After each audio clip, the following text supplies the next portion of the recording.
Hello ladies and gentlemen, and welcome back to Hello Dave with Down to Earth Astronomy. It is Monday, so let's take a look at what's been going on in Elite and on the channel. Most noticeably, I think, last week was on Monday when we got the Fleet Carrier Update Patch 4. This was an update that was supposed to fix many of the mining issues that has been plaguing Elite for the last good deal of time. However, through various channels, it seems like there's still some issues, especially regarding tritium for fleet carriers out in the black. It still takes a absurd amount of time, not absurd. It takes a significant amount of time, at least from what I hear. I haven't tested this myself. This is just what I see from reports. And if we go over to the issue tracker on Frontier's own site, we can definitely see that there is an issue over there that has received a fair bit of attention. So it seems this may not have been 100% resolved yet. At least when it comes to mining, we're pretty much back to just under where we were with Boran in terms of income-wise.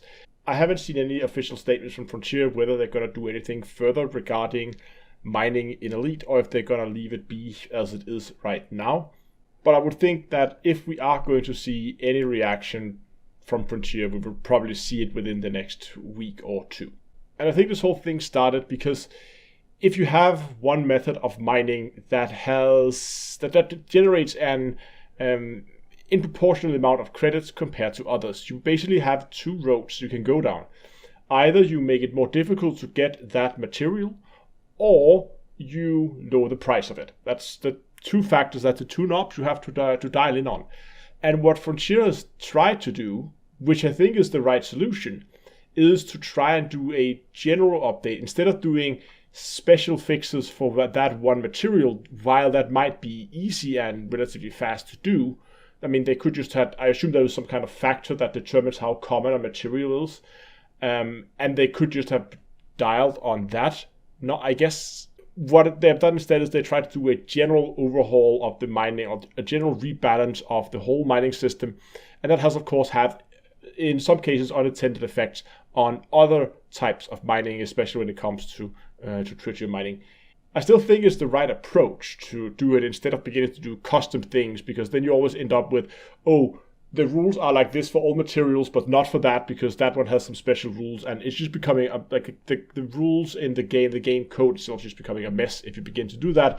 So I still think it's the right approach, but it is of course also the most difficult one to get right, because a small change might give you the intended effect on one material or one type of mining, but might have huge unforeseen consequences in other areas. And I guess stuff like this can be very difficult to properly test. But as always, we will have to wait and see.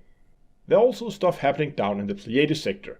Here, the Antocene Initiative has just last week finished their Art of War player-driven community goal. This was the community goal where they set out to collect 10,000 Fargoid hearts amongst another variety of materials, and the last Fargoid heart has been sold to their fleet carrier, thereby completing the community goal. Well ahead of time, I should say. This was supposed to be running until the end of August, I believe, and we're still in very much the beginning of August, and the community goal is already done. So again, huge congratulations to the Antocene Initiative. It's very well done. I took part. It was great to see some community-driven events. Love when that kind of stuff happened. And of course, to all the commanders who took part and who sold the heart to the fleet carrier, you will be receiving a decal at some point in the future, most likely with the next larger patch, but at least a special decal should be on your way.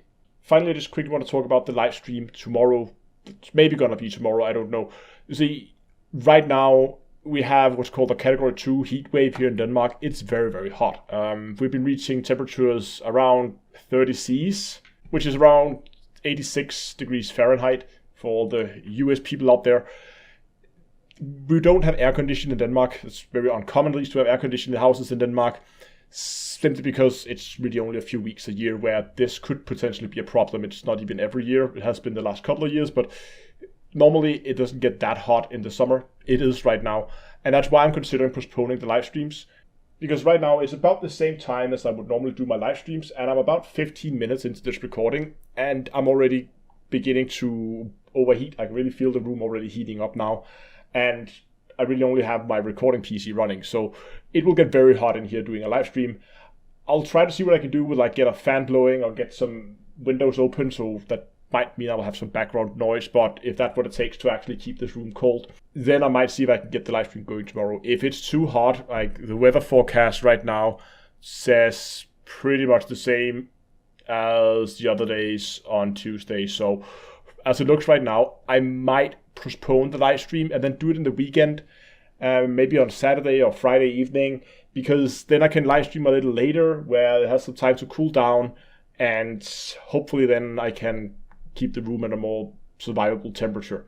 But regardless, I'm going to keep you guys up to date on Discord. If I'm postponing the live stream, then I will post it over there just to let you guys know.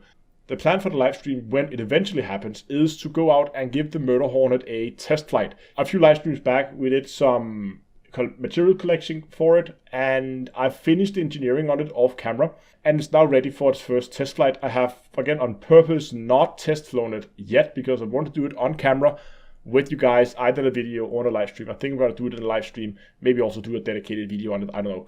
But I'm planning to do that during the live stream, take it out for a spin and see how it flies. My little Diamondback Explorer sniper build, in case you haven't followed that series of live streams. Thanks for watching. That's going to be it from a very hot Denmark. Until next time, I will see you guys in space.